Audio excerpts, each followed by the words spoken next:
Welcome, everyone, to this episode of Aaron and Justin Talk Sequels. I'm Justin. I am Aaron. And today we're talking about the Unbreakable film series. We're going to be talking Unbreakable and Split. Yes. And then our next episode will be covering the final episode, Glass. And really, just to get us started, Shyamalan came along at the perfect time in terms of our age. Yeah, I think so. Where we were, I think I was 16 when The Sixth Sense came out. And he did that thing where he capitalized on a popular movie and turned his own name into a brand. Yeah. He did a great job being a Hitchcock or a Spielberg or a Shyamalan. And more directors have come that have that name attached to the movie. Like, there's not a lot of directors where the name of the director is just as important as the title of the movie. Yeah. It helps to be a writer. I think that helped get him off the top. You don't have to be. I don't think Hitchcock wrote. Yeah, I don't think Hitchcock was. But he was a presence, and that was his way of becoming a name. Yeah. You know? I mean, Hitchcock was the biggest director of that time. Yeah. Same concept of having TV shows and all of that stuff. So what do you remember of seeing Unbreakable for the first time? I don't know. I don't remember anything. I knew that I saw it before, but I don't remember where or in what context. But I do think that it was maybe when it came out or around that time, because I feel like it'd been 20 years or so since I'd last seen it. So I feel firmly that we had to have seen this in the theater, but I do not remember it. Watching it 2 days ago to prepare for this podcast, I have never remembered actually seeing the first hour of the movie. It was totally new to me. So then I'm thinking, like, maybe I only saw it on TV, or something years later, and only caught part of it. But I was well aware of what the movie was about, how it went, and then the twist ending. So I either knew it because I saw the whole thing, or I knew it because it's just, in the pop culture lexicon ever since, and I've seen parts of it. But I've seen the whole thing now. That's for sure. Yep. What's yours? I feel like we had to have seen the movie just because I was so disappointed at the time. Because I wanted a superhero movie. Yeah. And I wanted spandex and fighting and superpowers. Because that's what we loved. That's what we knew. Yeah. Now, I do remember seeing The Sixth Sense in theaters. And I'm pretty sure we saw that together. You see, I don't remember that. Oh, see, we're opposite there. I feel like we were in the theaters, and he was like, I see dead people. And we were like, oh, that's cool. And then near the end, we were like, oh, Bruce Willis is dead. He's actually been dead this whole time. Anybody, do you know people that, knew that twist? Because I didn't know. It was a surprise to me. Did not think about it. No, I mean, we were at the dawn of the internet, and so it was so much easier to ignore twists. I was reading, this writer was talking about it years ago, and he said he was in the theater, and it was maybe 30 seconds before they were going to reveal it in the movie. Somebody behind him in the audience whispers to a friend and goes, Bruce Willis is actually a ghost. And he goes, and I was about 30 seconds away from finding it out anyways. He goes, but that guy just fucking ruined it for me. Maybe it was worse that he got ruined 30 seconds before it was supposed to.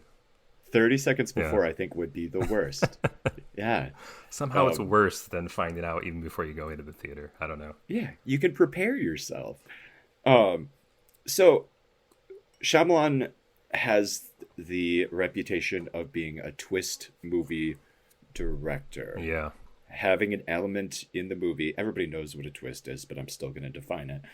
Having an element in the movie that is completely unexpected when it happens, like upending expectations. Is that a better way of saying it? I guess, yeah. I mean, I think the first way you explained it makes sense. So, and I would argue that a twist has to make sense, but then again, maybe it even doesn't. Maybe does a twist have to build on something that was foreshadowed in the movie, or that has to pertain to the movie, or can you just have a twist for the hell of it and then make it work anyways. I don't know if there's a rule to that or not. I feel like it would have to be organic to it'd have to be earned. Well, now I would say The Village just seems like a complete story change twist. You know what I mean? Like, it doesn't really have anything to do with the first part of the movie. It just changes the story. But I don't know if they were building to it necessarily. It could have ended in a different way, but he decided to twist it and change the story completely. So that's what I mean, that I don't know if it is organic or it's just a writing thing. That's a very earned twist because the audience is so in the expectations that they're in the 1800s. Yeah. And then when you switch it up and you do the twist, no, they're just a bunch of scaredy cats living in the woods. People got fed up with him after that, though. I don't know. It hit everybody. It hit, I think, the majority of the film goers the wrong way. Where I saw it and I was just like, oh, nice. Yeah, I loved it. Yeah. And it's one of those movies I revisit a lot, including Signs. Signs is another movie. Can you tell me the ending of Signs? Because I have tried to watch it numerous times, and I just kind of fall asleep, or I just never make it to the end. It's not that it's a bad movie. I just don't... What's the twist there? Like, is there a twist at the end? Is there really aliens, or they just don't show them, or what? You don't even remember. Is there a twist in Signs? I mean, it ends with them defeating the aliens and the family coming together. Oh, okay. I thought there was a twist. I don't think there was. Okay, maybe not. Like, basically, that family is so upset about the death of the wife and the mom. Yeah. If the mom hadn't died, then they wouldn't have survived the alien attack. Sure. Like, okay. It's this whole everything happens for a reason and you have to have faith kind of thing. Interesting. I love Mel Gibson. I hate saying that out loud, but he really hasn't done anything of note, though, in maybe 10 years or more, you know? Well, yeah, because what can you do while you're living in canceled land? You know what you can do? You can do a bunch of Australian projects, which he may have done. I mean, it's a big country. They have their own film industry. So maybe he has done stuff. But yeah, there's a very good chance that he's not canceled in Australia. Yeah, oh, he might be. I'm sure he's beloved there, just like he always was. Well, that's something you got to understand about cancel culture. Not you, but like in general, I think people have to understand about cancel culture is that it's a very American social media kind of thing. Other countries generally don't give a shit. Not that they shouldn't or that they should, but that's generally how other countries are. I think most countries look at America like we're just a little like, we're a little too much. Like, really? We don't care. We'll take him. Johnny Depp, we'll take him. We love him. Social media is running rampantly out of control. Well, it's a minority that's amplified to seem like a majority, you know? So yeah, that's my point. Exactly right. My point is Australia probably still loves Mel Gibson. That's all I'm trying to say. So anyway, Unbreakable. Do you like this movie? I do like this movie, yeah. 1 to 10. 1 to 10. Where are you? I give it like an 8. I think it's high up there. It's a little too sad for me. It's a little too perpetually sad for me to say it's a masterpiece. But I think it's his best film that I've seen of his films, and I've seen most of them, I believe. Well, I mean, The Sixth Sense might be his best film. I was reading through the Wikipedia, and it's just fun to see how the film has grown. Many regard it as one of Shyamalan's best films and one of the best superhero films. In 2011, Time listed it as one of the top 10 superhero films of all time. Mm-hmm. And Quentin Tarantino called it one of the top 20 films to come out since 1992.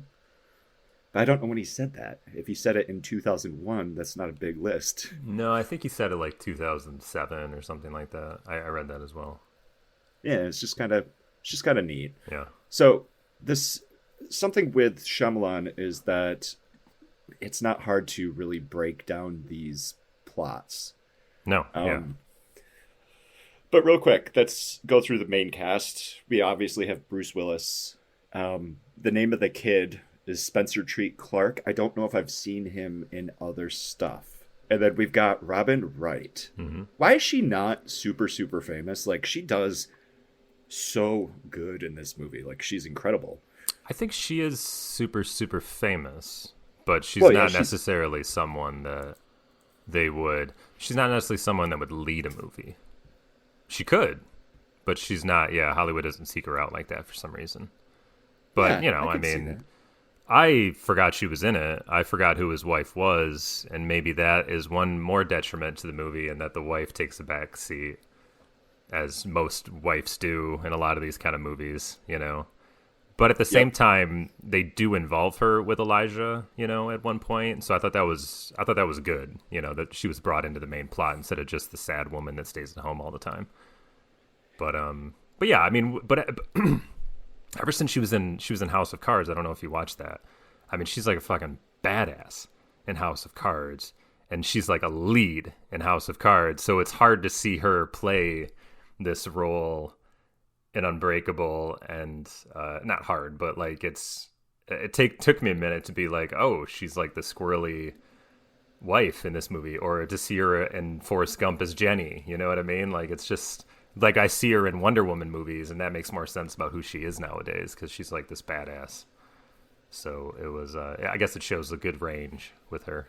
So with her, you can see that she's doing an incredible job, but I have a question for you. Is Bruce Willis a good actor? Of course he is.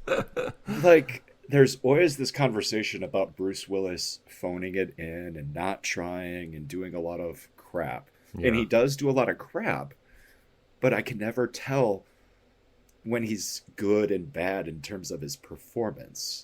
Everybody says this is a great performance, but it feels just the same as him in Armageddon. Oh, no, not at all. See, I think, when did he start phoning it in for cheap payday movies? Maybe not until like 2028 or 2010, maybe. So it's only maybe in the past 10 or 12 years that he started really phoning it in, because, he gets 30 grand or so to show up somewhere for 3 hours, be in some shoot 'em up gangster movie as the boss, and then flies home with a big paycheck. He is in the group of people like with Nick Cage, Val Kilmer, Eric Roberts, and a couple John Cusack. Yeah, these guys that just do it for the money, but they also, unsurprisingly, are still hired to be in huge movies by big directors. They're in that beautiful place. Even Robert De Niro is in that group too, and Al Pacino. All these guys. Robert De Niro's totally in that group now. They do so many paycheck movies, but at the same time, like, if Chris Nolan calls them up, he'll put them in their movie still, or something like that, or Spielberg or Scorsese, whatever. Anyway, I think this shows him doing the kind of Unbreakable is him doing the kind of role that he phones in nowadays before he phoned it in. Because he's great, and like you have the Die Hard side of him, you have the Last Boy Scout side of him, you have the Armageddon side of him, you have the Hudson Hawk side of, all these like action, comedy, serious, and then this one literally Shyamalan's like, you're just a sad man, but you want to be a good guy. Like, give me that. You're just a Philadelphia security worker. Just really, you don't want praise. You don't want people to think you're anything special. You just want to hide in the background. Give me that performance. And that's why I think he does it amazingly well. So I think he is a great actor. And I think this is a great role until he kind of used this role as a way to phone it in later on in his career. And like, people got really excited when he was going to be in Glass just because they were hoping it'd be good Bruce Willis. Yeah. And again, I can't tell. Okay. I haven't seen it yet. I love that you can never tell. I mean, I can never tell. Amazing to me. He was 45 when he made this. Shyamalan was 30 when he wrote this. Yeah. Bruce Willis, and we never hear about this anymore. I can't think of the last time. Bruce Willis was signed to a 3-picture deal with Disney, where he was signed to a studio and said, I'll make 3 movies for you. Like the old studio system, and I don't think that happens much. I remember anymore. He made a Disney movie called The Kid, which I don't know was a remake of the Charlie Chaplin one or not, but was it? I was going to ask you what the third film in his contract with Disney was, because the first was The Sixth Sense, the second was this, and the third one was The Kid. Okay, well, there you go. I'm pretty good. That's interesting. Yeah, Very I forgot fun. that Sixth Sense was also Disney, but they released it through Touchstone or something, so it wasn't. Everybody was always. It was one of those things when we were younger, like Disney made this movie. Like Disney had something to do with Pulp Fiction, kind of thing. You know what I mean? Like we were always surprised at that. It's very Right. unsurprising to people nowadays, if Disney had done something like this, but that's how it Well, was back then. no, it's still pretty much the same. Disney has its family friendly image, Right. and then they just have an adult studio. Sure, but you never knew Disney was connected to any of these. Now you Right. know Disney's connected to everything, is what I'm saying. Oh, It was yeah. always a But surprise to find out, oh, Disney had something to do with this? But now it's like, like oh yeah, Disney, they own Marvel. Everybody knows. That's the funny thing about movies to me nowadays is that, and mostly because of social media, everybody knows, every fan knows everything about studio rights. Like if you talk It's about true. like, how are they going to get Spider-Man to be in Marvel? Because Sony owns the rights. Well, and then somebody will comment about how like, well, actually Sony has a 70-30% share. And, and they just go on and on about it. And I'm like, what the fuck do you people care about? Just watch the movie. I don't get it.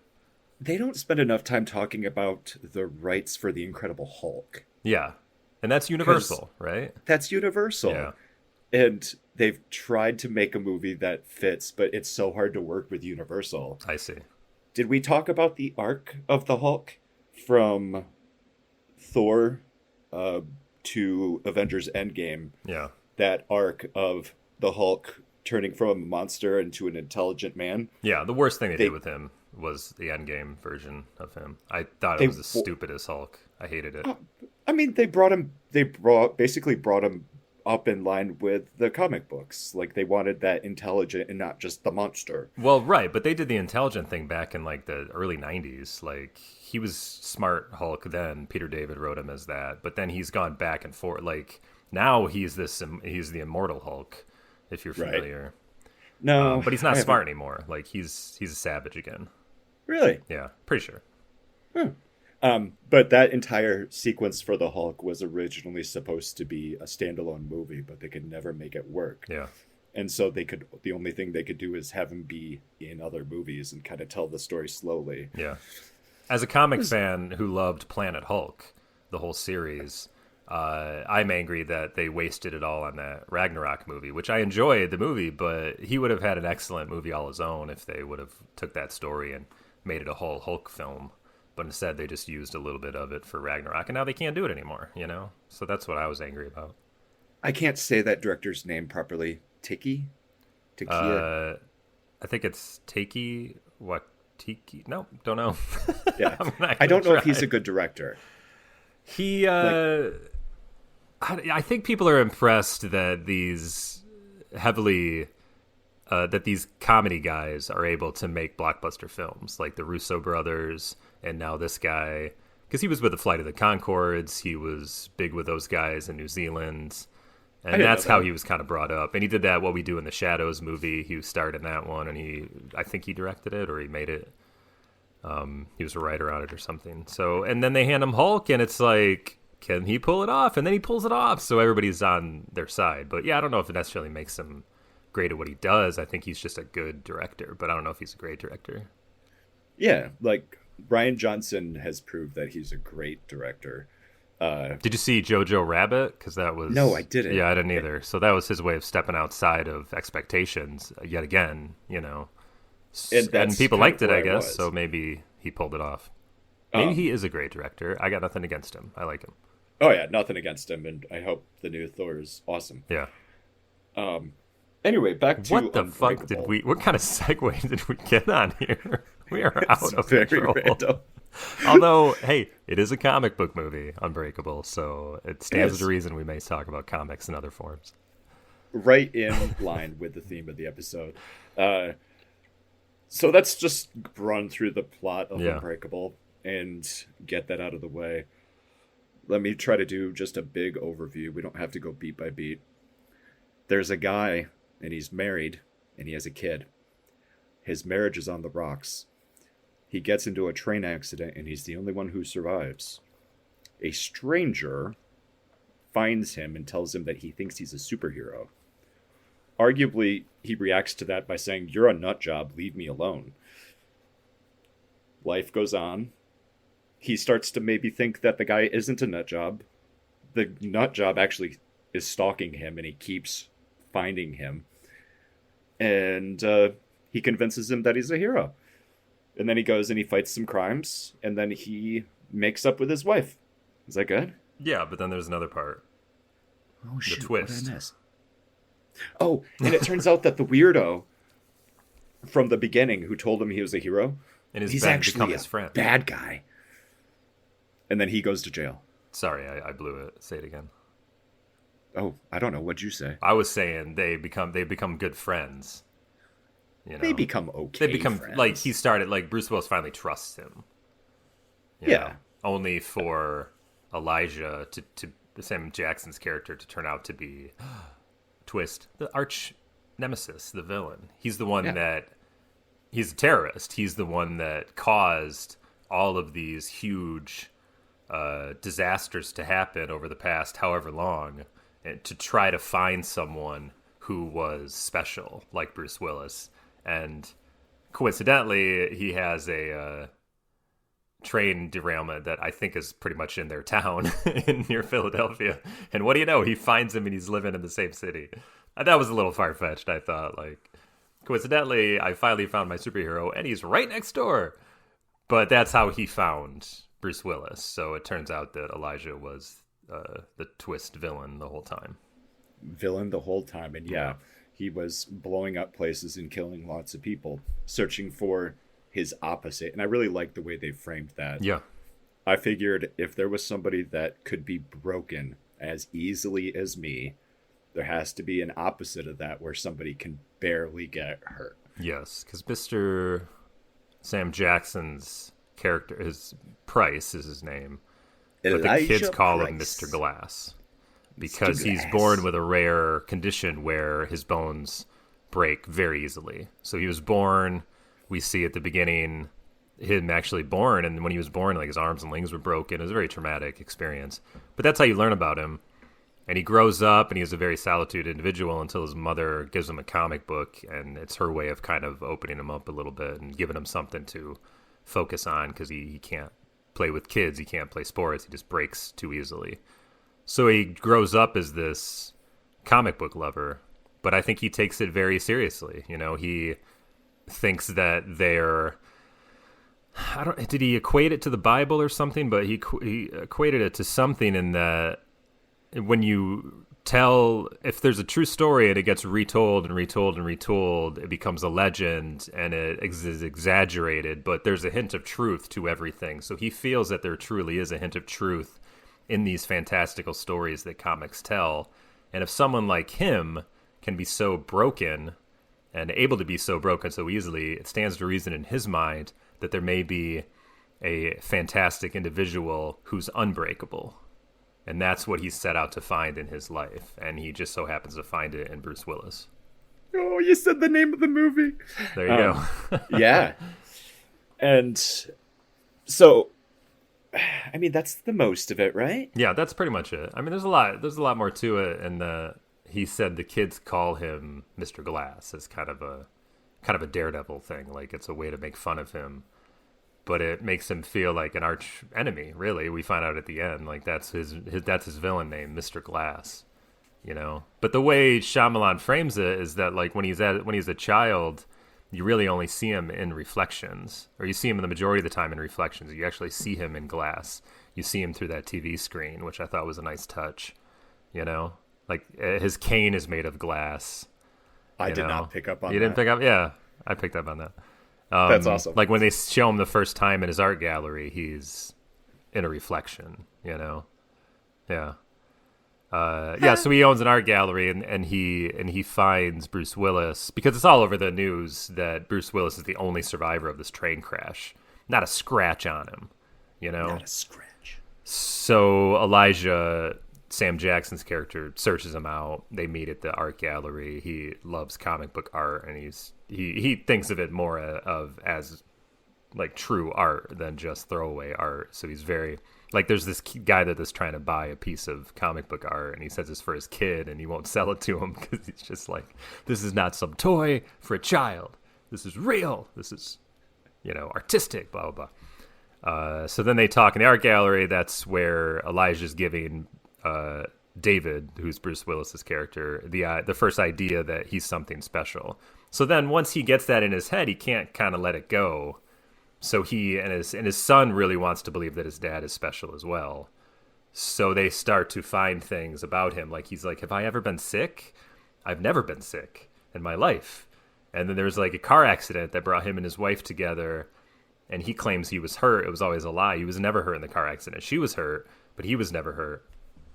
And like his son and him are lifting weights, and they just keep putting more and more weights on it. And he's, for a man of his age and his size, he's lifting 350 pounds. He's benching that.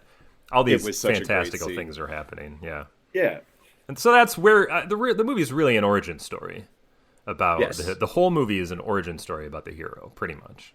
Yes, that is exactly right. It's a hero origin story, and we see him go from normal man to actually believing he's a hero and actually fighting crime. Mm-hmm. And that, what do we call it? Because it's not telepathy that he's doing. He can touch somebody. Yeah, right. There's another part to him that he's not only unbreakable, but he has this sixth sense where he, where he touches somebody touches him, and he sees the evil in them, really, or he sees something. I was going to say, it's recently, like an evil detector. Yeah, exactly. Like a bad detector. Like, if you've done something bad, he'll see it. So it's like, I mean, I don't know, or you're going to do something bad, you'll see it, because he's a security guard, which Elijah points out. Why do you think you got a job helping people or protecting people? It's in you. You're a hero. Own it. So he touched this guy in line, and he realized, and he had an image that the guy has a weapon in his belt. And he's just like, he works at a football stadium in Philadelphia. So it's like, people come in, they get drunk, they want to fight. If somebody's got a gun, could end badly. So that's the kind of thing he's looking out for. So this guy, of course, gets out of line once he realizes they're doing pat downs. But I don't know, does that mean that he's a bad guy? Like, he has done stuff bad? Or does the weapon itself say he's a bad person, or was he going to do bad? So I don't know. It's a little fuzzy on what his power exactly is, but he can see people either that have done bad things or will do bad things. Yeah, maybe the potential for bad isn't there. Maybe he can see the future a little. Who knows? Right. But that scene is really important just because Bruce Willis doesn't know that he's a hero for sure. Yeah. But Elijah also isn't 100% sure. Right. And so he goes chasing after this guy, and he falls down. Like, in your head, it's like one of those subway stairs. Yeah. Or was it the subway? It was the subway. Falls down a bunch of stairs, is permanently crippled by this accident, and he sees the guy's gun. Yeah. And so but it's like, so in this horrible thing where his legs break and his arms are breaking, but then he sees the gun and he gets a smile on his face. It's so fucked up, but it was done so well. Yeah.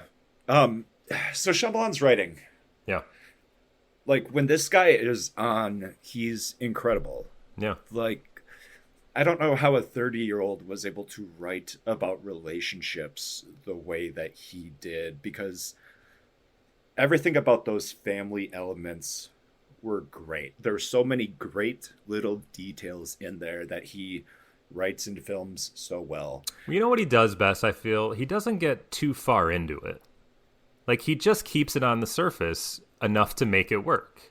Like, he doesn't delve deep into their relationship. He just gives you surface things that anybody can either relate to or can imagine that happening between people. Thank you. Yeah. Thank you so much. Like, he is great at following the rule of show, don't tell. Exactly. Yeah. Because it's a not, and you know what? You hire the right people. That's what it is. You write something that works. Like, if you read the script, you probably would think, like, this could be really good. Like, I don't know if you'd read it and see it and be like, this is amazing. But I think you would read the script and say, oh, this could be something. But then when you put someone like Robin Wright, somebody that can really understand the wife and the character, or Bruce Willis, and put them together, boom, it just comes to life, like, we don't know why they were having problems in their marriage. They Yeah. never say it. To me, it just And felt like time passes and people change, and love just goes away sometimes, and you have to work hard to get it back. I feel like that's where they were.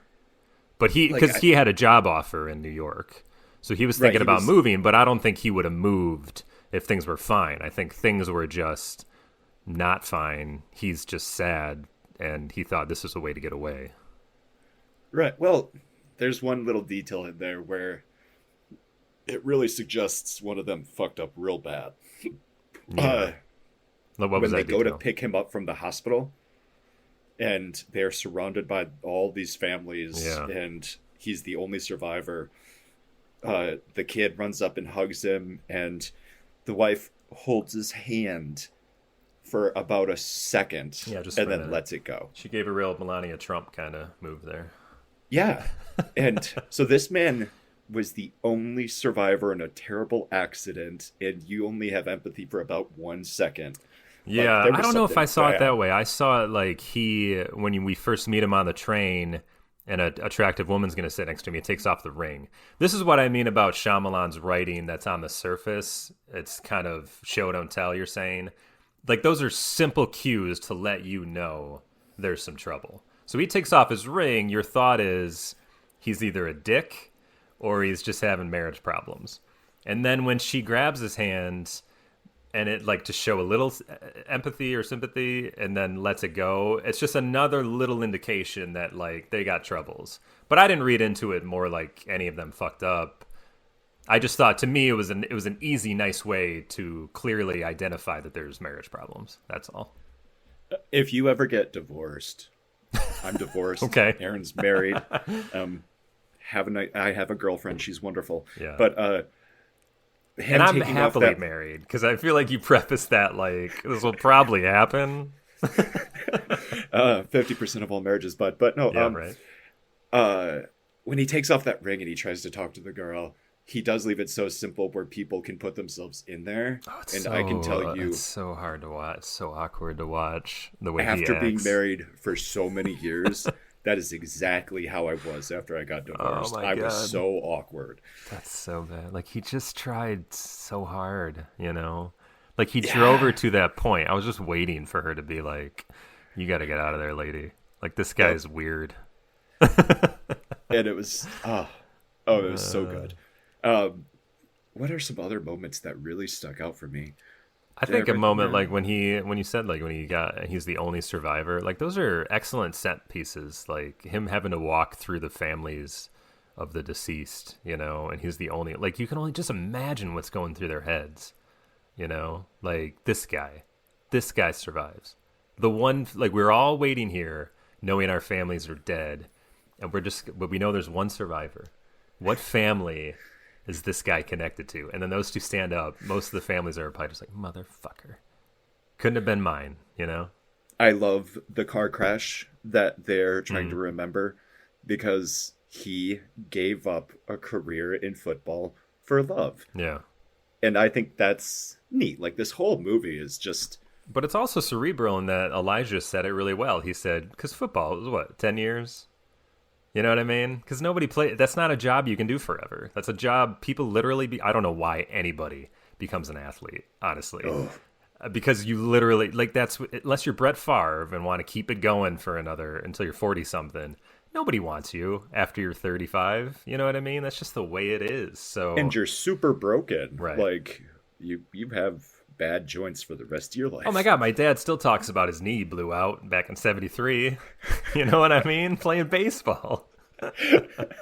He's always like, my knee's hurting me. You know what I mean? Well, actually, he had it replaced a couple years ago, so there you go. It's all better nice. now. But yeah, my whole life I had to hear about the knee. So, I mean, that's... What else do we want to say about Unbreakable before we move on to Split? I just felt like an Unbreakable episode. Because really, that's... nostalgically, that's the movie that stands out to me more. And really, we would have never done this podcast about Unbreakable, because it was always a standalone film until this next movie came out, and they were like, surprise! It's gonna be it's the first of a trilogy. Who knew? Wait, I want to circle back to talking about twists real quick. Yeah. Can you name another twist director? And do you think there's anything wrong with being a twist director? Shyamalan tried to fight that title for a little bit, and he gave up and leaned back into it, and I think we're all better for it. And we talked about, because I had mentioned that I had heard a interview with him. So he had done Sixth Sense and Unbreakable. Was Signs after Unbreakable? I'm pulling it up right now, but I and think then The you're Village. Right. And then Lady in the Water. And then Lady in the Water. Real big tank. So, but he had one before Sixth Sense, even, that nobody knows about, called Wide Awake, which is like a comedy with Rosie O'Donnell and like Dennis Leary. There's actually two. There's Praying with Anger. Yeah, but I don't know. That felt like it was a short or something that he starred in, but maybe it was a feature length. I don't know. But anyway, like as far as Hollywood movies go or professional movies, it starts with this Wide Awake movie in '98. Anyway, he gave this interview where he was just like, I've made 6 movies. And 3 of them have twists. 3 of them do not. He goes, I don't know why I could easily be the not twist director. I don't know why everybody wants to say I'm a twist director. So he probably said this around the time of Lady in the Water, which I didn't see, and I just know it wasn't. Like people did not like it. They were fed up with his shit at that point. I've never seen it, and then I think he followed that up with The Happening, right? Which is such an embarrassment. And that I have seen parts of. I haven't seen the whole thing. I love that movie so much. Oh my god. I love it because it's funny, I guess, the stuff I've seen from it, like with Wahlberg. Yeah. Like Wahlberg's the worst part of that movie. Like what? Wahlberg? No. That's always a big. What is it, Deschanel? Yeah, Zoe. They were just poorly cast. Yeah. If it was 2 other actors, we would be talking. What if it was Bruce Willis and Robin Wright? Those roles. That would be a better. Oh my god! There you go. If only he would have brought the Unbreakable team back. After The Happening, it's The Last Airbender. Yep, and then that was another bomb. Did you see it? I did not, but I heard it was so dark. It was shot poorly, and the acting is atrocious, or something like that. I mean, pretty much. Yeah. I enjoyed it. I don't think I saw anything after The Village, really, until recently. Here's the big one that I have never seen. After Earth. Yeah, with Will Smith and his son. Yeah, because it was... I don't even know if that can fairly be called a Shyamalan, just because Will Smith was so involved with it. And because it was supposed to be the big vehicle to launch his son's career. Right. And he basically just gave up acting after that, and I think he raps. I think he does music. Well, he was in the Pursuit of Happiness with his dad. Will Smith. That was that was his first role. But he was a little kid, so he's cute. It worked out, you know? And then he did the Karate Kid remake with Jackie Chan. Yeah. Remember that? Yeah. Yeah. Yeah, you know, Jaden Smith. He's more of like a fashion kid, you know? He likes to wear dresses and be out and about and just do things that make him seem more of like an Andy Warhol type than an actor or a musician nowadays, because I think his sister raps. I don't know. It's got to be tough being Will and Jada's kids, you know? Just like any of those power couples kids. They just don't know what the fuck to do with their lives because they have such famous parents. Did you read all the news about them having an open relationship for a while and her dating a rapper? And yeah, like she was... I don't know. It sounded to me like Jada Smith was messing around on Will, and he just kind of came around to believing it was an open relationship as a way to cope with it or something. But maybe not. Maybe they have an open relationship. I don't know. I have friends that have an open relationship, so it's always worked for them. Yeah. Interesting. I don't think I could do that. They're not great friends, but I know of them. And I'm just like, all right, I guess that's how it is. You guys do you. After Earth, we have The Visit, which is widely regarded as his return to form. Right. And now, they did not promote it as it was the Shyamalan film. And that takes us back to the beginning where you said he was a brand. And it was hard for a lot of people to become a brand. I think the best thing to do is become a brand as far as the filmmaker goes. Because it's nice to see your name be the selling point. I think that's cool. Yeah. But knowing that he was like Hollywood kryptonite, they didn't promote it as a Shyamalan film. but they knew they had a good film, so they let it live on their own. And I think that was the best course of action because it was able to bring him back slowly, you know? Did you see it? I did. Shit. No, I don't know. I don't think so. Maybe I did. A couple of kids go to visit their grandparents. Yes. Who are estranged from their mom. Right. And weird stuff starts happening. I was watching a lot of horror movies, like around maybe 2012 to like 2017, maybe, like a lot. So it might have just fallen into that where I saw so many that I don't really remember them. So I may have seen it, but I know of it. It's got a twist, so I think does it have a twist? Yeah. What is it? What is the twist? And I'm okay with saying the twist to The Visit because I think I'm trying to think of a nice word for you, but as a seasoned film watcher, I think you would have guessed the twist quickly. Oh, okay. It's not the grandparents. Oh. Crazy people. The grandparents, they volunteered at a mental hospital, and they were just telling everybody that their grandkids are coming, and this old couple escape the mental hospital and kill these people and pretend to be them so they could hang out with the grandkids. Yeah, see, that sounds like a pretty good $2 million kind of independent film, you know? Something he raised, because he paid for it himself, I know that, you know? Yes, I was going to say, this also marks where he starts to self-finance with Blumhouse Productions. Mm-hmm.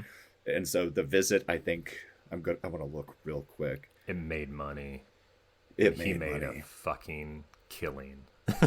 Budget $5 million, box office $100 million. And then he did Split after that. Same thing. I think that cost like $9 million and 200 something million, I think, for that. Like, holy fuck. 9 million and just under 300 million. Holy shit. That is a filmmaker, my friend. Yeah, Goddamn. And he's got a movie that's currently in post-production, Wikipedia says, called Old. Yeah, I heard. I don't know anything about it. I think there was a poster release, and that's about all they know. Ooh, there is a poster. His posters are pretty on point. Last thing I'll say about Unbreakable, unless you want to have something else, is that it's the work of a very confident filmmaker. I just thought that's what appealed to me, is that he knew what he wanted out of that. Like, showing the young Elijah, and he was talking to a cinematographer, probably, and saying, we're just going to see him in the TV screen reflection, so make that work. And they'd be like, do you want to get any ever cover? Nope, I don't. I just want that shot. That's what's going to be in the movie. To me, that just seemed, maybe they shot more, I don't know. But it just felt like a very confident, like he knew what he was doing. He had a hit with Sixth Sense. I'm making this movie. It just stood out to me, you know, that he was like the real deal with Unbreakable. I completely agree with that. And looking at the thing that strikes me with Unbreakable in a lot of his movies is just the way that he writes dialogue. It's just so good. It's so believable. And as time goes on, you start seeing holes in that dialogue a little bit pop up here and there, and you can tell when something is a little weaker than it should have been. And we see that a bit with Split. And we might as well just jump into Split if you're good. Go. Split came out, what year? 2017, I think. 17 years later, this movie, Split, comes out. And this plot summary is fast. Are you ready? Go. A guy kidnaps some girls. They try to escape. They don't.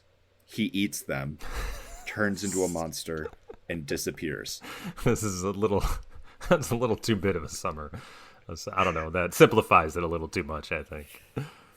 Yes, it is definitely too simple, but... Well, this person in question, Kevin, has dissociative identity disorder, DID, which is a real thing. Real.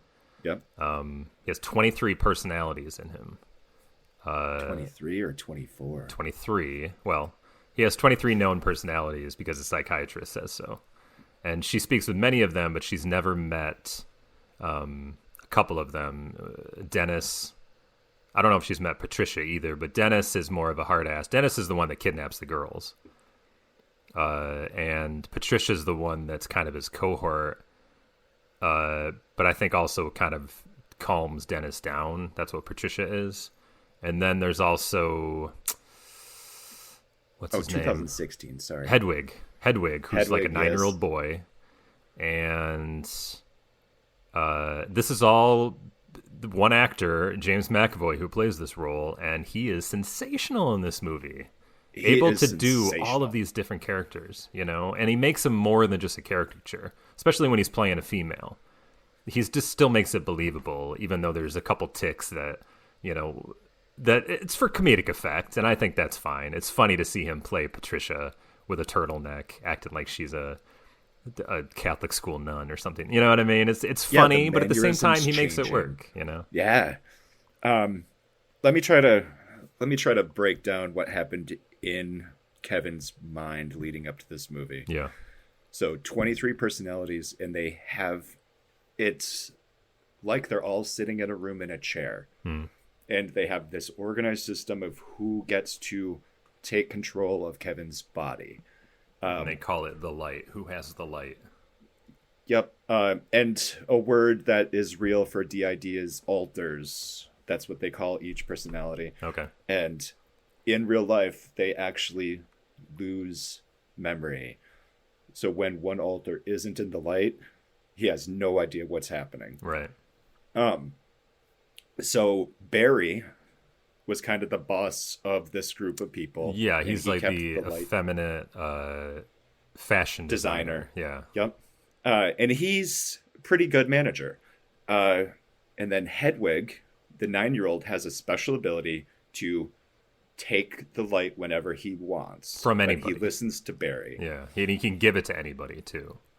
Yep. And so there's 2 identities that you just discussed, Dennis and Miss Patricia, that have been barred from taking over the body because Dennis is a pervert and Patricia's just kind of not nice. I'm not sure why. She's a little too serious, I guess, and she may lead him into danger. It's just kind of what it felt like.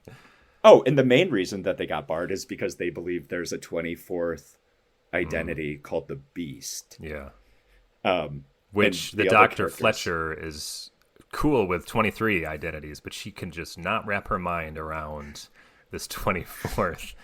This is a little bit of a problem for me in the film, in that she is so she wants the world to know that this is possible, that there are people with DID out there who one personality can need insulin because they have diabetes while the other does not need it. One person has bad vision while the other person has good vision, but this is all within one body. Now, I don't know if any of that's true, that actual people that suffer identity disorders have physical characteristics like that, like they would need insulin if they were one person and not if they were other. I don't know if that's true or not. But my point is that she's trying to tell people this is not outlandish, this is true. But when they come to her and say there's a 24th personality who's evil and it can be bigger and stronger and it wants to take over the world, she's like, it's a fantasy. I was just like, well, maybe there's some truth to it. Maybe you want to listen up, Doctor. Yeah, maybe you should be listening, Doctor. So Dennis and Miss Patricia, they talk Hedwig into joining them, and he agrees. And by doing that, they basically lock the other personalities out of Kevin. Yeah. And so the 3 of them are in charge because of Hedwig's special ability. Right. And Kevin is Kevin. Like, Kevin's the actual person that all of these identities exist in. Yep. Yeah. And Kevin had trauma because he grew up without a dad, and his mom was nuts. Yeah. Yep. And she just abused him. And I think that's what happens. This was his way of dealing with it. And I think Dennis said that he came about around that time when he was a child to help protect Kevin from his mother, basically. Yeah. And so at night, 1 or 2 of the other personalities are breaking out or taking the light while the others are sleeping, and it keeps emailing the psychiatrist like, we need to meet. Mm-hmm. To me, that's Barry, right? It's probably Barry. I don't know if... Oh, I think they say it's Barry. Yeah, I think it's Barry is trying to warn the Doctor, trying to get help, but when Barry shows up the next day, it's Dennis pretending to be Barry. Right? Yep. Yeah. So, at the start of the movie, in one of my favorite sequences, uh, we meet three girls at a birthday party, two best friends, and one pity invite. Yeah. Which I never had enough parties as a kid to do the pity invite Yeah. thing, but I could see that being real. You It's have to not. invite I the mean, whole like, class. I remember having a party at McDonald's when I was a kid, and we invited like all the class of boys, all the boys who were in my class. You didn't leave any other boy out. Like that would have been Rude. obviously shitty, and their parents would have found out. Oh, mine's not gonna. But it's the one you're not friends with, and you think is weird, so you don't really want them there anyways. But if you're gonna invite the whole class, you got to invite them. Yep. And so that weirdo is at their party with them, and they have to give her a ride home because nobody shows up for her. And as they're walking out to the parking lot, they get into the car, and the dad's putting stuff in the trunk. And what do you think of this scene? Basically, Dennis shows up. We don't see any of it. Knocks the dad out, puts him off to the side, and then gets in the car. It's shot really well, and it's a nice reveal that he's in the car when you think it's supposed to be the dad. But the second thing that bothered me about the movie is Anya Taylor-Joy, who plays what's her name in the movie? She's good. It's Casey Cook. Casey. So she's good. She's the outside girl. She's going to be the final girl, obviously. Right from the beginning, you realize that, unless there's a twist. She does the slow turn thing, like it's a horror movie. I need to look at what's going on very slowly. I fucking hate that. I'm like, really? Come on. Like, you're supposed to make a better version of a horror movie, Shyamalan. Let's get rid of that. But she does that at least like 3 or 4 times in the movie. It just fucking pisses me off. But aside from that, it's shot really well. The thing I love about that scene is that Dennis doesn't even see her. Like, he is so focused on those girls. I think he just immediately gets the sense that she's not going to be an issue. Well, yeah, like the other two are going to be issues. They're too vocal. I see it. I need to put them out. The way I described it, and this is off, was she was like another predator in the room, or as it turns out, she was another broken person, and so he didn't see her as a threat. Yeah. Maybe that reads into the script more, and that was something Shyamalan intended, that she really isn't a threat. Like, she isn't seen. That's one more way of her not being seen right from the beginning. Yeah. That's interesting. That's an interesting way of putting it. Well, you put it that way. I was just reiterating it. Well, anyway, it was smart. Whoever said it, they're a smart person. Okay. So he kidnaps these girls, and the next thing you know, they're underground in a room, and they're freaked out. It's really standard kidnapped girl stuff. This could have been shot in the same basement as The Silence of the Lambs. Well, this is how you make a movie for $9 million, and you use a subterranean set piece, and you pretty much keep the whole movie there. The majority of the movie in this area. Yeah, but he used all this area really well. Like all the few rooms get used in a really good way to keep the movie moving. It doesn't feel like overly long, and it doesn't feel like there's any scenes that are pointless, to me. That's actually a really good point. Like, Shyamalan has to have a good editor. Who edited this movie? Well, I know Dylan Titchener is a famous editor, and he did Unbreakable, but I'm not sure about this one. Luke Siracochi? A name I do not know at all. He doesn't even have a link on Wikipedia. I don't know who he is. Anyway, so these girls... I'm sure it's Shyamalan as much as the editor. I mean, the editor is the guy that knows the tech, but Shyamalan's the one making the calls for the most part. I doubt this movie he stepped away and let the editor do the job. I'm sure this is Shyamalan editing right along with him, Well, that makes me think about Hitchcock. Yeah. Hitchcock was famous for shooting a scene in such a specific way that it only cuts together one way. Yeah, right. And a lot of people just, they have other projects start up, so they leave. They're like, they shoot the movie and they try to do as much in post as they can, but they have another project they got to get to, so then it's left to the producer and the editor to actually put the movie together. That happens all the time too, which is weird, but that's the way it is. If I was a director, it would be hard to walk away until the thing was completely finished. But don't worry, because as a director, even though you didn't write the thing, even though you didn't shoot the thing, even though you didn't edit the thing, they still call it your movie. Which is just, most of the time, I feel is a lot of bullshit. But What are you gonna It do? is kind of a lot of bullshit, but yeah. So anyway, girls try to escape. They are stopped. The psychiatrist gets involved because the guy keeps emailing her, and she starts getting suspicious that something is wrong. Something's up. So she does the number one thing you should never do as a psychiatrist is actually go to the home of your You never go client. to their homes. You just don't do that, especially at night. She gets dropped off by the taxi driver. But I mean, the taxi driver knows she was there.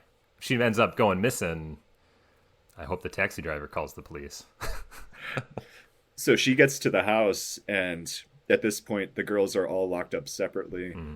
And she actually has a really good conversation with Dennis where she realizes that he's nuts and he's going to hurt people. Yeah. And she's like, okay, you can see it in her eyes. Some great acting from Betty Buckley, who She's feel great. like I should know better. She's really good. Yeah. She's She like, does I'm that gonna thing go. that I think all of us do whenever we're in a difficult situation, and that she really humors the person, or not even a difficult situation, but like not a dangerous situation, but like a conversation you don't even want to be in, or somebody's being inappropriate, but you don't want to be mean to them, but you just want to get away from them. You just humor and tell them how smart they are. That's just what she does. But she makes a mistake. He was going to let her leave. Yeah. He totally believed her humoring. But she doubles back and she wants to see what's behind the locked door. Well, she has to. She even told him that she gave up her traditional life and love because her clients are her family. That's the course that she's taken in her life. She wants to help people. So it's not in her to just leave when she feels there's something wrong. She knows there's a girl behind, or there's something behind that door, and she's got to help if she can. So she finds the girls are separated. She finds one of them laying in this locked door, and all the girls are separated because they've all tried to escape, or the two of the three tried to escape, throughout the movie, and that's why they get put apart. But Casey is the one that because we got to talk about Casey a little bit. She's the one that has had experience with abuse. We see flashbacks of her as a child with her uncle. Right when I saw the uncle, I knew exactly where this was fucking going. I'm like, that guy's gonna fucking be a pedophile. I know it, and that's exactly where it went. I don't really like those kind of scenes in a movie. I really don't care for it. Yeah. But I see how it made sense to have her have that kind of background where she was more methodical about dealing with this kidnap situation, and that she really tried to understand Kevin and all of his personalities. Because she has conversations with the child thinking that she can use him to find ways to get out. And it sort of works here and there, Yeah. But she also holds, she goes hunting with her father and her uncle when she's younger.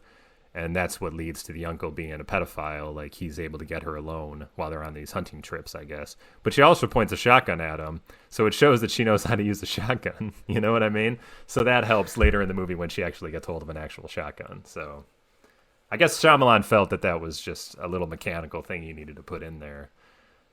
Yeah, the subsection of her flashbacks are definitely challenging, and they build it up pretty well. So when they flash back to her father being dead, you just feel dread because you know where she's going to end up. Right.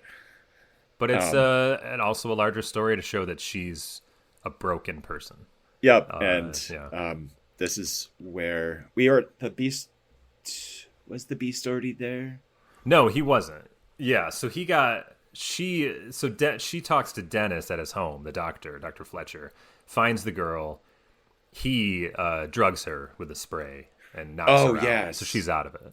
And then he leaves to go do... What does he do? He leaves. He was going to meet the Beast. Yes, and for some reason it was in the train car where he had to meet him. He left flowers at the train car as a memorial to his dead dad, and because to his dead dad. It was something that all they ever say is one day he got on a train and he was never seen again. Is basically all they say about the dad. Well, he probably jumped in front of a train. I didn't know anything. I totally missed anything about the father, because I know you said that his father was dead and his mother was.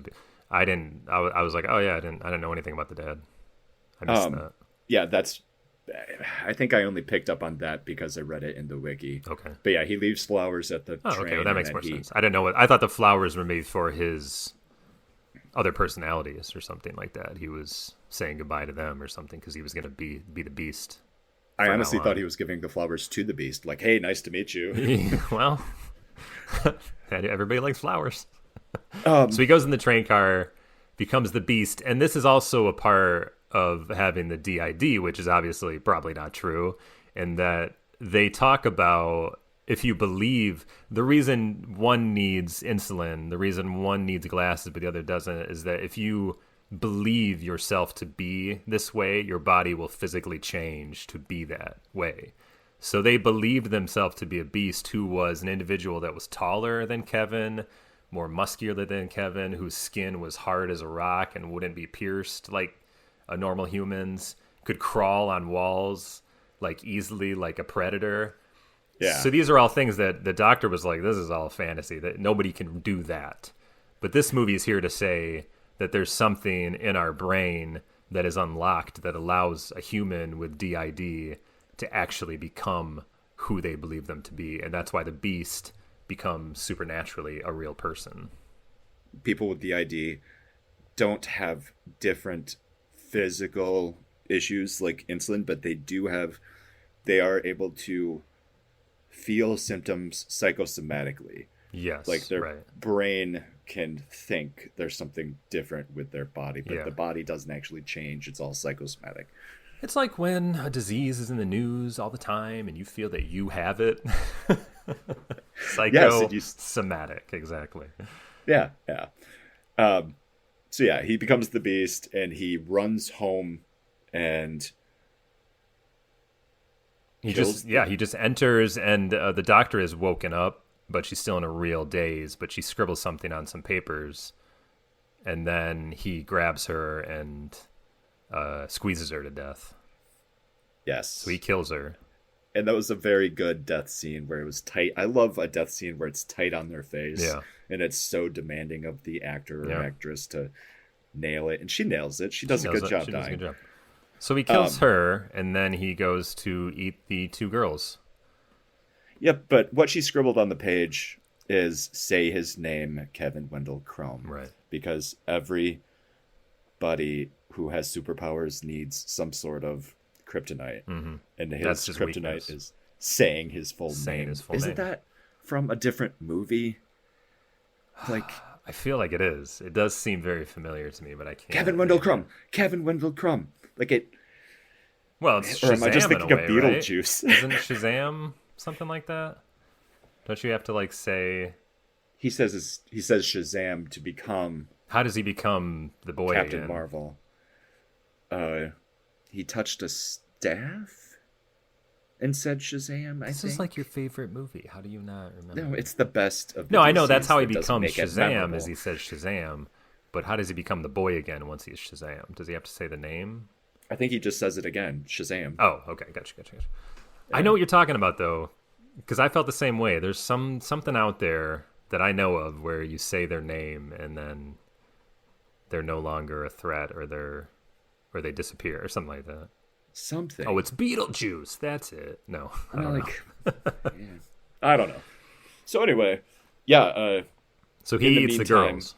Yeah. Yep, he eats the girls, and Casey starts. Oh, Casey meets him. Well, Casey gets out of her locked door because she found a nail. And then, so she's kind of like in his ready room area. So she's watching all of his different personalities on the monitor, you know, and they all have their own video diary. So it's just another little nice touch to learn about his other people that you may have not seen before, his other personalities. But she sees in the video that one of them, that Barry, keeps keys over behind her. So that's how she gets out. She's like, oh, fuck. Here's the keys. So then she that was a good detail. I forgot. Yeah. And when she meets the Beast, that's like the most horror movie it gets, you know, is that he's crawling on the walls. It's just a nice touch. I liked it. But she knocks him out of being Beast by saying his name, Kevin Wendell Crumb. Because she found the paper that the doctor helpfully left. Yep, and so we meet Kevin for the first time, and he's just like, what's going on? Is it still 2014? Who killed the doctor? So he's literally been gone for 2 years. Like he's or 3 years maybe, something like that. The other personalities have been in charge. And he's just like, I want to end this. There's a shotgun hidden back there that nobody knows about. The bullets are in my locker out in the hall. Because he's some sort of maintenance person. We knew that. And he's given this area of where he works, subterranean level that nobody else goes to, I guess. But he's made it his own home. So she runs to do that. Yes. When does she see him eating the people? She's leaving. She's doing the same thing Fletcher did, is that she's on her way out, but she's a good person, and she can't just leave because she knows the girls are there. So even though it puts herself in danger, she's like, I gotta see if I can help. I gotta know. So she walks to where the girls were held and opens the door and sees him on the floor eating one of the girls.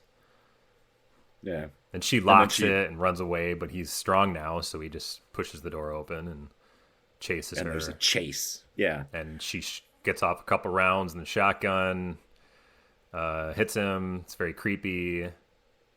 And she takes off her shirt, right? This is in her mind that she does this on her own.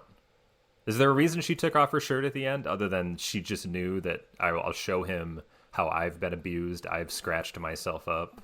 I feel like it was just in the way. Like, it was such a quick, it was torn and she just ripped the rest of it off. Oh, okay. I didn't know it was torn. I couldn't remember if this came to her because the third thing I don't care about the movie is that his pontificating in, all this fucking heady speech that he gets to give. The broken shall inherit the earth, whatever. I'm like, that's just shitty dialogue. Like, I didn't care for that either. Yeah, but they had to have him say something, I guess, during the chase. So I don't know if that made her feel like, I want to show him that I'm also broken. If you are supposed to be a savior for the broken, I want to show you that I'm broken, and that's why all of a sudden they show her and she doesn't have a shirt on. But I don't remember what happened to the shirt beyond that. I don't remember either. Anyway, she's got scratches all over. She got 2 rounds into him. Yeah. And they just glaze him. Like, you know why? He's bleeding. Because they were birdshot. Yeah. Not buckshot. They should have been buckshot, and they probably would have taken him down. But the important part that I forgot about until now is when he was strangling the doctor, she was stabbing him. Yeah, right. And the knife broke. And the knife shattered against his super hard skin. Yeah. So we are in a world where his brain is so powerful that it's made him supernatural. And, like, and so we believe that he got shot by a shotgun and it didn't do much damage. Yeah. And so he realizes that she's broken and he runs away. Yeah, he lets her live. Yeah. And the movie's over. That's Nothing else happens after that. Yeah. So he's loose. She gets rescued. Well, the one thing that does happen is that she's in the car with the cops because it turns out they're in a zoo. They're underneath a zoo. He was like a maintenance person at a zoo, which is a nice touch just because there's beasts everywhere. You know what I mean? That's the way I saw it. And she's in the cop car, and the cop is like, okay, your guardian's here, your uncle. And there's just that look she gives her that obviously lets you know that this is the time that she's finally going to speak out about how she's been abused by her uncle. So I think it's a nice happy ending for her to have to go through all this shit. It finally gave her the strength to correct a problem in her life. So that's what it spoke to me. And then movie ends. Nothing exciting. Just another good Shyamalan feature film. Well, thanks for tuning in, everybody. We'll be back. Oh, wait. Is there something more?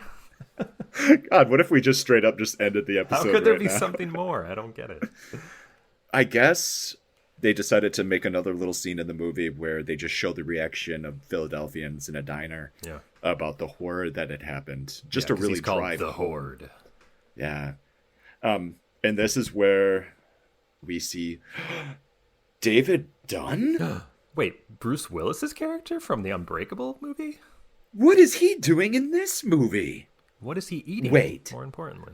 Oh. So you mean to tell me this whole time this movie was the origin story of a supervillain? Yes, just like Unbreakable was the origin story of the hero. Do you think there'll be a third movie? So my big question for you with this twist ending, Did they just add this on at the end of a mediocre thriller that he had already written? No. Does they this did not. movie work on its own if they had just ended it with Yes, him it does. escaping? No, has no, the they same didn't. cachet? No, he didn't, and yes, it does. Because what I know about Unbreakable is that it was going to include the Horde, and that guy that Bruce Willis sees in the train station with the with the orange jumper was the Horde. Oh, really? Yeah. But Shyamalan took it out because he said there was a balance issue with the script. It was just too long. It just didn't work. He felt he should just keep it an hero origin story instead of also including, which was his original idea, to include the villain origin story. So that's why when David Dunn goes to rescue these two kids from this guy that just took over the house and killed the wife and killed the dad and just like, took him hostage. That's why it's similar to what Kevin does in Split. It's kind of the same thing almost, Like it's a kidnapping. It's this weird dude. Somebody's got to come and stop him. That's pretty much it. So he was supposed to originally be the Horde, We skipped over that part in Unbreakable. Well, I That's thought where... you said it briefly, like he goes and rescues, two kids or something. But yeah, so that's the big set piece in Unbreakable is that's when he finally becomes a hero, is because he goes and stops this kidnapper and saves these two kids. Well, the important part that I thought we didn't really cover enough was his kryptonite, Yes, David Dunn's, that is too. water. Yeah. Yeah. So water. But isn't that everybody's kryptonite? Because you can drown, is what I thought. He drowns like... I didn't he drank a glass of understand that water much. wrong. Like, what does that mean? Like, he drowns super easy compared to other people? Is that what that means? Or if it's Yes. raining out, he doesn't have any strength? No, like he would drown super easy. That's a fucking ridiculous superpower. I gotta be honest. Or a weakness, super weakness. Yeah, it's any weakness kind of sucks. I mean, it looked cool, and it gave me total claustrophobia when he falls into that pool and the thing gets wrapped up. Like, he's fucking dead. I'm like, anybody would be dead, but the kids help him out of there. I guess we should have thrown that in there when we were talking about Unbreakable. Yeah, so I just want to make sure we covered it before Yeah. we wrapped up. So Split is a pretty good movie, Yeah, I think it's a really good movie. but it's a great supervillain origin movie. Yeah, it's a nice stealth sequel, is what it's been called. I think he always intended it to make it a sequel, but I think the way he wrote the story, and it's been 20 years or 17 years or however long, he knew that he could easily leave that part off. And in fact, they said that they had test audience screenings, and they didn't include that in it. They just left it off. Yeah, he said they- yeah. Yeah, he wasn't ready to put it in there until he was absolutely ready to have the movie released. So I think he always intended it to be, and he knew that it would work with or without. The only reason that I think it was more of a last minute add-on is simply because the writing in that scene isn't as clean as the rest of the writing. Hey, wasn't there a guy Yeah, I know. 19 It's a years little ago forced. that they... Yeah, like the dialogue there was Right. just very hammy. Mr. Glass. Yeah, they called him Mr. Glass. What happened to that guy? Oh, he's in a hospital. He's fine. Well, she says, this is just like that guy that was arrested 15 years ago. What was his name? And then that's when Bruce Willis goes, Mr. Glass.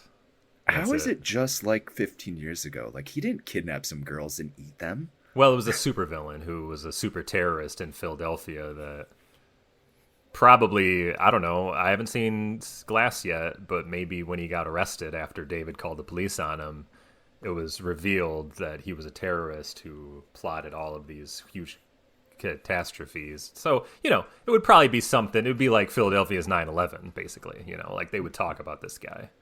Were they all over the world, or did he plot them all in Philadelphia? I think he was plotting them all from Philadelphia somehow, and it happened around the world. This is the one. This is why a lot of people weren't hot on the ending, because it seemed a little too far-fetched. But I like the ending because, if you don't ask too many questions about it, it's a nice reveal, and it makes sense that Glass would be like that's how you find the hero. He's the exact opposite of the enemy, or vice versa. That's how you know who the arch enemy is, because he's the exact opposite of the hero. Like, what it meant to me is why it works as a movie, not because I want to ask too many questions about how the fuck did he make the train speed up. Yeah, we don't derail. need to get into any of those. Just because you see him walking out of the conductor's place, the conductor's carrying his. Hey, you're not supposed to be in there. Like, he had to have done. Don't something. ask too many questions. What is he gonna do? I mean, how the fuck could he do that? Anyway, do you have any final thoughts on Split? I liked the movie. I think it had more funny moments to it than Unbreakable. So I would say it's less sad, even though it's still depressing. But McAvoy is such a powerful actor in it, and it's fun to watch him go from one personality to the next. It actually made it, I think, a little more rewatchable to me than Unbreakable is. Even though I think Unbreakable may be a better film, but they're pretty similar, I guess. Unbreakable is a better film, but I've definitely seen Split more than I've seen Unbreakable. Yeah. But yeah, James McAvoy is great. Anna Taylor-Joy looks like a Japanese cartoon brought to life. She has a very interesting look, and you could tell he likes to shoot her close up. Like, when you get an actress like that who has that kind of face, they're just like, we gotta put the camera right here, right in your face. She's in that new show on Netflix, which is like a massive hit for Netflix, The Queen's Gambit. She's like a chess player. Have you seen that? That's her? That's her. Everybody says that show's amazing. Yeah, I want to see everybody. it. She's like the hot new thing right now because of that show. Huh. Yeah. Well, anyway, I hope you enjoyed the episode, and I hope you'll join us next week as we wrap up this trilogy with the movie Glass, which I have not seen yet, although you have. Is there any little I'm going to tell you one. Is there any promo you want to give us for next week? Anything to look forward to when we talk about Glass? Well, you already said that I could not make fart noises every time we spoke of the title of the movie. It's a little too lowbrow for my taste. I have very mixed emotions about the next film that we're covering, and I hope that together we can figure out if it's a good movie or if it's just a giant pile of shit left at our door. Interesting. Well, I am really looking forward to it. There's one thing I'm going to tell you about the movie in advance. It takes place 3 weeks after Split. Oh, okay. That's something I did not realize until yesterday, and I think I would have been happier if I had known that from the start. Did that come out last year? 2020? I was just looking at that. Glass came out 2019. Okay. January 2019. So it was only 2 years after Split, so that's a little easier to pull off saying it's a couple weeks later than it would be if it was a good 17 years after the first part of the trilogy. Budget for Glass, $20 million. Box office, $247 million. He's still got it, man. He's doing good. I want to see the deals that he made for these movies. Like, I want to see what the Split was. No pun intended. Ha! Well, anyway, join us next week as we talk about Glass, and if it's great or if it's his worst work, we'll figure that out. I can't wait. Until then, I'm Justin. I'm Aaron. And this has been us talking about sequels. Right. Thanks for joining us.